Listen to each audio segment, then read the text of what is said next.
Hey guys, and welcome back to my channel. Today I am going to share with you guys what some of our read aloud picks are for the 2022-2023 school year.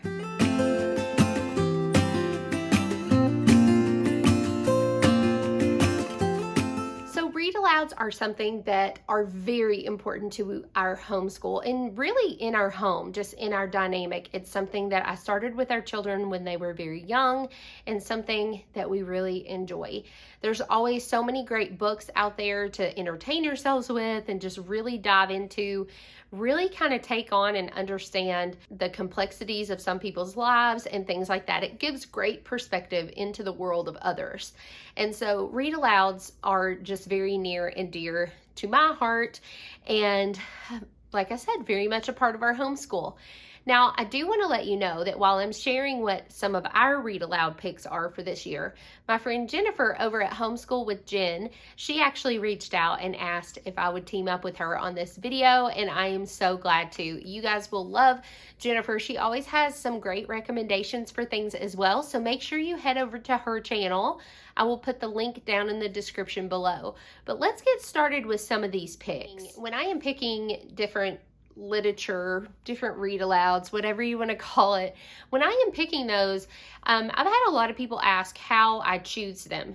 Now, the number one thing that I do is, first of all, this is not everything we will read.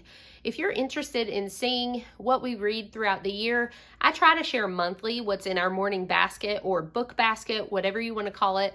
And so there will be a video coming up soon for our very first month of school, which is August. And that will be coming up very soon. So make sure that you hang around here on my channel, subscribe, so that you don't miss those videos. And there's also a playlist of past videos of things we've read as well. But one of the things that I think about is, first of all, what era of history are we studying?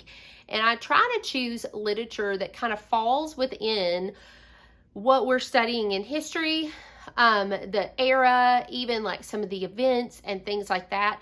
And so a lot of what you'll see kind of falls in line with that. But again, this is not near what we will read this year. These are just a few main ones that I know for sure without a shadow of a doubt that we are planning on reading this year. So let's go ahead and get started with that. Okay, so the first thing that I have here is The Door in the Wall. And this is actually a pretty popular one. I have never even read this book. And obviously it takes place during the Middle Ages. And that is what we are studying for next year. And it was also in our recommended reads for our history. We are doing Biblioplan for our history. And this was one of the ones that was suggested in there. So we will read this.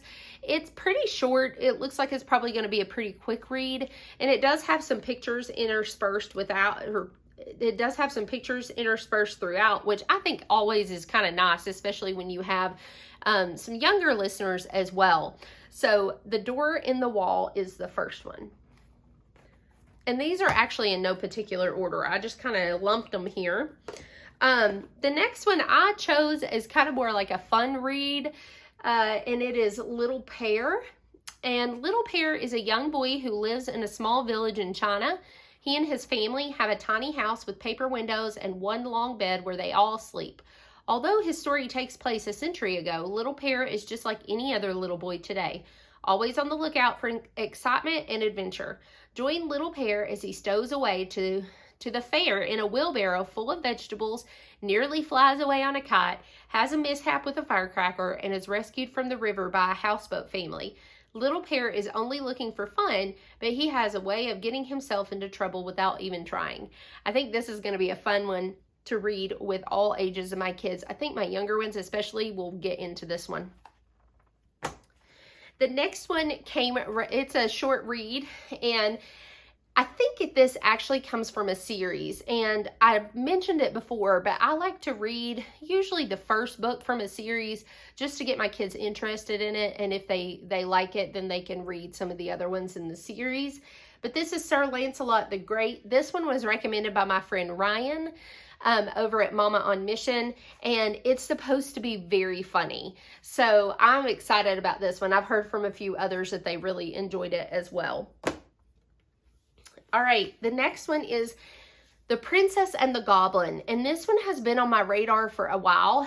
I have never read this. I'm hopeful that this one will be one that we enjoy. All right, so the next one is more of a for fun read aloud. I do try to intersperse stuff like this. Like I chose Little Pear as well for this reason. And Sir Lancelot, even though it falls within the time period of history we're studying, it still is more of like a for fun kind of thing, not so much for the historical value of things. This one right here sounds very intriguing. It is called Song for a Whale. And it says, Iris is a 12-year-old girl who was born deaf. Her hearing classmates at school aren't good at sign language like she is. So it's not easy to make friends or even communicate with them. Blue 55 is a whale who sings a song that no other whales can hear. Scientists have dubbed him the loneliest whale in the world. When Iris learns about Blue 55 in science class, she knows exactly how he must feel and comes up with an idea she's going to sing back to him. Will the loneliest whale in the ocean finally be heard? And can Iris show how a little determination can make big waves? So this just sounded very good. I like to make sure that I include different perspectives of life. I think it's really important. Again, this is why, to me, read alouds are so important. It gives you a glimpse into the world of someone who has a certain disability or a struggle or things like that. So I'm excited about reading this one. All right, so we're down to the last three that I'm sharing with you guys so far. This is The Samurai's Tale. Now, this is one I actually haven't decided if I'm going to do this with as a read aloud with just my older bunch of kids, or if I'm going to assign it for my oldest son who's in 7th grade. But yeah, it just sounds really powerful. I'll read just a quick synopsis. It says, when the powerful Lord Taquito's soldiers sweep across the countryside, killing and plundering, they spare the boy Taro's life and take him along with them. Taro becomes a servant in the household of the noble Lord Akiyama, where he meets Togen, a cook who teaches Taro and makes his new life bearable. But when Togen is murdered, Taro's life takes a new direction. He will become a samurai and redeem the family legacy that was once stolen from him. So that sounds really intense and exciting and like it's going to be great. So I grabbed this one, but like I said, I'm not sure yet if I'm going to do it as a read aloud or if I'm going to assign it to my oldest. Obviously, because of like the content of it, it may not be something that I want to read with my youngest kids. And so, yeah, so that is one of the ones that I chose as well. The next thing I am going to do this year is I got this from Usborne Books. It is the Complete Shakespeare Stories from All the Plays. So I love the layout of this book. First of all, it has like a little placeholder here. But it introduces it like this and all the characters.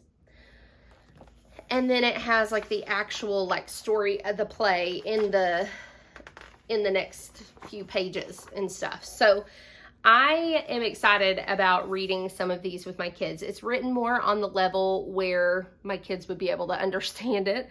And so this is going to be in our read aloud basket when we get to this point. Okay, so the last book that we are going to do as a read aloud is actually The Hobbit. And my husband and I love Tolkien. And my older boys do as well. They've seen the Lord of the Rings movies, but we are going to read, like I said, through The Hobbit. Now, I love this copy too. It's just really cool. It's cloth. It's a hardback cloth, and it's illustrated. And the illustrations are just really neat. So we are going to do this as a family read aloud. So that is the read alouds, like I said, that I have thus far. But if you want to see more of what we're reading, because I will include like things that I pick up from the library, things that specifically go with our history study for that month and stuff like that. Any other read alouds I end up adding because I like to keep it open-ended so that we have room to just add things as we go. But if you're interested in that, make sure you're subscribed because I do try to share that monthly. And make sure you check out Jennifer's video down in the description below as well. Thank you so much, guys, for hanging out with me today. And I would love to know down in the comments below, what are some of the books that you guys are planning on reading this year? And I hope you guys have a blessed day.